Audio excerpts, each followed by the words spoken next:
அருட்பெருஞ்சோதி தனிப்பெருங்கருணை.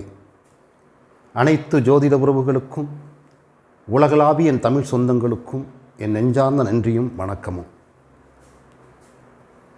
நம்ம இன்னைக்கு உச்சம் பெற்ற ராகு உயிரே யோகத்தை கொடுப்பாரா, எப்படி கொடுப்பார் என்பதை பற்றித்தான் பார்க்க போகிறோம்.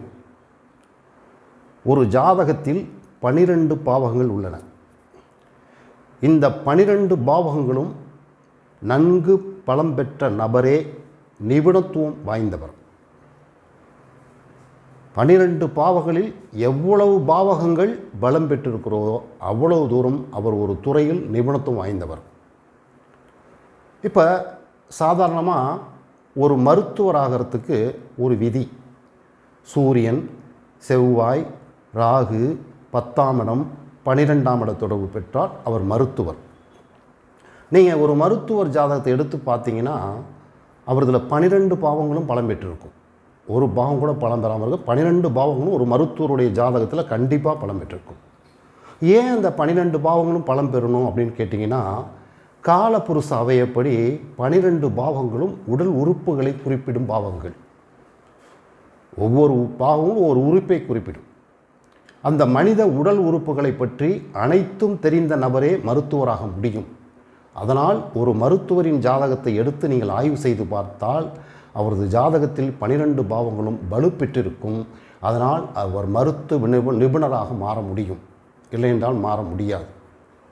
அதே மாதிரி ஒரு ஜாதகத்தில் 12 பாவங்களும் வலுத்தவர் எந்த கல்வித்துறையாயினும் எந்த படிப்பாயினும் அவர் நிபுணத்துவம் பெற்றவராக விளங்குவார். அவர்கள்தான் விண்வெளி ஆராய்ச்சி மையங்கள், பொறியியல் துறை, மருத்துவத்துறை, அதிலெல்லாம் அவர்கள் ஜொலிக்க முடியும். பெரிய நிபுணத்துவம் வாய்ந்தவர்களாக இருப்பார்கள். அதுதான் நான் சொல்கின்ற முதல் விதி. இந்த ஜாதகர் அமெரிக்காவில் H1B விசா எடுத்து மேல்நிலை பொறியியல் படித்து வருகிறார். இவருக்கு வயது தற்பொழுது 30 வயது. இவருடைய ஜாதக கட்டங்களை நான் முதலில் கூறிவிடுகிறேன். தனுசு லக்கணம், 3ஆம் இடத்தில் சுக்கிரன், செவ்வாய், புதன், சனி, 4ஆம் இடம் மீனத்தில் சூரியன், ரிஷபத்தில் கேது, 11ஆம் இடம் துலாத்தில் சந்திரன், குரு, 12இல் ராகு, மாந்தி கன்னிகள். அம்ச லக்கணம் கடகம், லக்கணத்தில் ராகு, விருச்சிகத்தில் சூரியன், சனி, கேது மகரத்தில், புதன், சந்திரன், குரு மீனத்தில், சுக்கிரன் மேஷத்தில், செவ்வாய் ரிஷபத்தில்.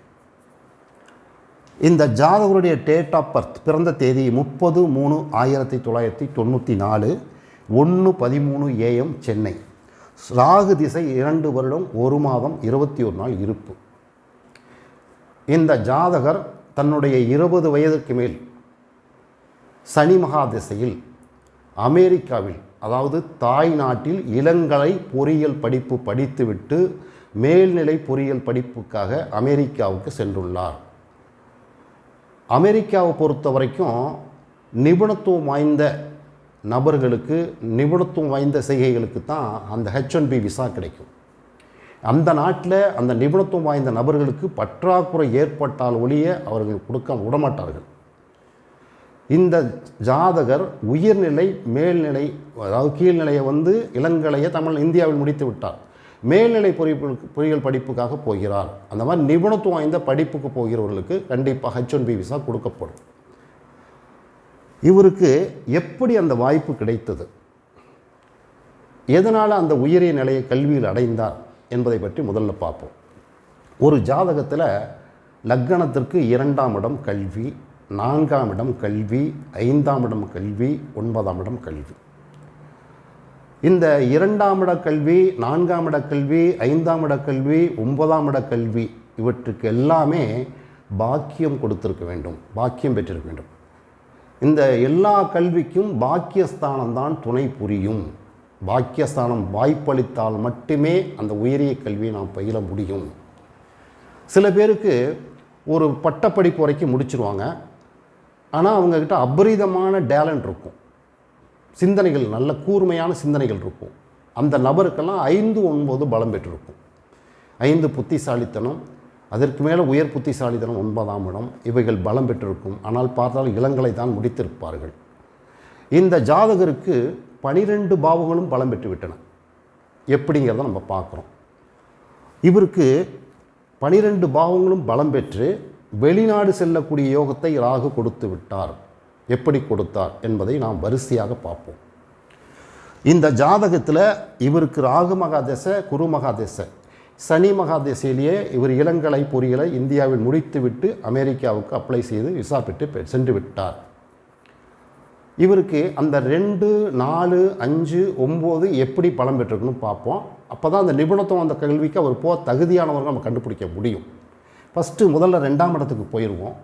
2ஆம் இடத்ததிபதி சனி. அவர் யார் சாரம் வாங்கியிருக்காரு? சதயம் 2ஆம் பாதம் வாங்கியிருக்கார். ராகு சாரம் வாங்கியிருக்கார். அந்த ராகு உச்சம். அந்த ராகு விசாகம் 4ஆம் பாதம், அதாவது குருவோடைய நட்சத்திரம் பெற்று அம்சத்திற்கு சென்று விட்டார். இந்த 2ஆம் இடத்ததிபதி ராகு சாரம் பெற்றதன் மூலம் 4ஆம் இட அதிபதி தொடர்பு ஏற்பட்டு ராகு கடகத்தில் குருவின் உச்ச பாதத்தை அடைந்ததனால் 2ம் 4ம் வலுத்து விட்டது. அடுத்து 5ஆம் பாவகத்துக்கு போவோம். 5ஆம் பாவக அதிபதி செவ்வாய்.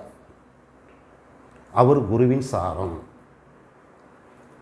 சனி ராகு சாரம் பெற்றதனால், ராகு குரு சாரம் பெற்றதனால் 2ம் 4ம் பலப்பட்டு விட்டது. 5ஆம் பாவகம் பலப்பட வேண்டும். 5ஆம் பாவக அதிபதி செவ்வாய். அவர் பூரட்டாதி 2ஆம் பாதம். குரு ராகு சாரம், ராகு குரு சாரம், ராகு விசாகம் 4 அம்சத்தில் குருவின் உச்ச வீட்டை அடைந்து விட்டார். இதன் மூலம் 5 பலப்பட்டு விட்டது. அடுத்து அப்படி 9ஆம் பாவகத்தை பார்க்கணும். 9ஆம் பாவகம் சூரியன். அந்த சூரியன் சனி சாரம், உத்தரட்டாதி 4ஆம் பாதம். சனி ராகு சாரம், ராகு குரு சாரம், ராகு விசாகம் 4ஆம் பாதம் அம்சத்தில் குருவின் உச்ச வீட்டை அடைந்து விட்டார். இந்த ஜாதகத்தில் 2ஆம் இடம் பலப்பட்டது, 4ஆம் இடம் பலப்பட்டது, 5ஆம் இடம் பலப்பட்டது, 9ஆம் இடம் பலப்பட்டு விட்டது. அதனால் இவர் நிபுணத்துவம் வாய்ந்த கல்விக்கு அமெரிக்கா போன்ற மேலை நாடுகளுக்கு அவர் செல்லும் வாய்ப்பை H1B விசா மூலம் பெற்றுவிட்டார். அதற்கு ஏற்றாற்போல் ராகு வெளிநாடு செல்லும் 12ஆம் இட ராசியிலும் அமர்ந்து வலுப்பெற்று விட்டார். அதனால் அவருக்கு வெளிநாடு சென்று நிபுணத்துவம் வாய்ந்த உயர்கல்வியை படிப்பதற்குண்டான அனைத்து யோகங்களையும் ராகு உச்சம் பெற்றதாக அள்ளி கொடுத்து விட்டார். இது ஒரு கட்டம். அடுத்து அப்படி நான் என்ன சொன்னேன், முதல்ல 12 பாவங்களும் வலுப்பெற்றிருக்கும். இந்த மாதிரி நிபுணத்துவம் வாய்ந்தவங்களுக்கு 12 பாவகங்களும் 9 நவகிரகங்களும் அந்த உச்ச வலிமையை பெற்றிருக்கும். அபரீதமான வளர்ச்சி, உச்சத்தை, அலர்ச்சியை பெற்றிருக்கும். அப்போ தான் அவங்க அந்த இப்போ மருத்துவர் எப்படி எல்லா பாகம் 12 உடல் உறுப்புகளை பற்றியே அவங்களுக்கு வலிமையான கிரகங்கள் தான் இருக்கும். அதே மாதிரி இவருக்கு இந்த 9 நவகிரகங்களும் இதில் பலம், 12 பாவகங்களும் பலம். எப்படி நம்ம 9 நவகிரக பலம் பார்த்து விடுவோம். எப்படின்னு கேட்டிங்கன்னா, முதல்ல சூரியன்லேருந்தே தொடங்குவோம். சூரியன் சனி சாரம், சனி ராகு சாரம், ராகு விசாகம் 4 அம்சத்தில் குருவின் உச்ச வீட்டை அடைந்து விட்டார். ராகு பலம், சூரியன் பலம். அடுத்து அப்படி சந்திரனை பார்த்துக்குவோம். சந்திரனை பார்த்தீங்கன்னா அவர் ராகு சாரம், ராகு விசாகம் 4 அம்சத்தில் குருவின் உச்ச வீட்டை அடைந்து விட்டார். சந்திரனும் பலம், சூரியனும் பலம். செவ்வாயின் பலம் பார்ப்போம். செவ்வாய் பூரட்டாதி 2ஆம் பாதம், குரு ராகு சாரம், ராகு விசாகம் 4 அம்சத்தில் குருவின் உச்ச வீட்டை அடைந்து விட்டார். செவ்வாயும் பலம் பெற்று விட்டார். அடுத்து அப்படி புதன். இந்த புதன் ஜாதகத்தில் அவரும் ராகு சாரம், ராகு விசாகம் 4 அம்சத்தில் குருவின் உச்ச வீட்டை அடைந்து விட்டார். அடுத்து சுக்கிரன்.